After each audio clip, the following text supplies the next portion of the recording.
The boy couldn't accept that the German army had been defeated, so he ran up to the German soldiers and lied that he had spotted Soviet troops in the woods. He even asked them for a gun so he could join the fight, but by then, the German army was in complete disarray. The soldiers were tired of fighting and just wanted it to be over, so they shooed the boy away. Frustrated, he stormed into the forest, waving a dagger around to let off some steam. As luck would have it, a Soviet patrol actually entered the woods right then. The boy quickly hid. In the next moment, the Soviet troops launched an attack on the German soldiers by the beach. The sound of gunfire sent the retreating civilians scattering in all directions. The battle was over pretty quickly.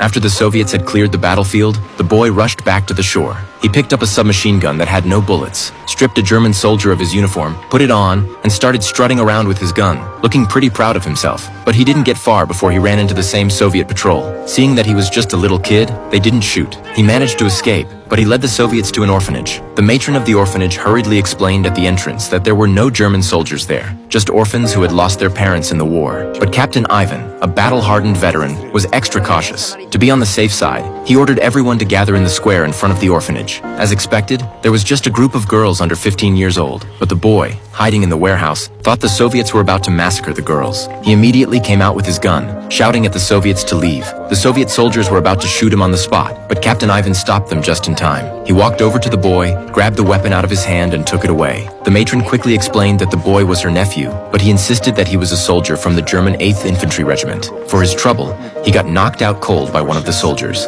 After that, the main Soviet force arrived. Since this was a key route for the retreating German troops, the major ordered Ivan's 8-man squad to stay at the orphanage, keep an eye on the coastline, and capture any German soldiers who passed by. The main force left them an old, worn-out cannon, and then moved on. The next day, Captain Ivan was horrified to see nearly 100 German stragglers on the coast, waiting for a ferry to Denmark. Outnumbered, Ivan immediately called headquarters for tank support, but they said it would take at least 3 days for reinforcements to arrive, and ordered Ivan not to let a single German soldier escape. With only 8 men in his squad, capturing hundreds of Germans seemed like a suicide mission.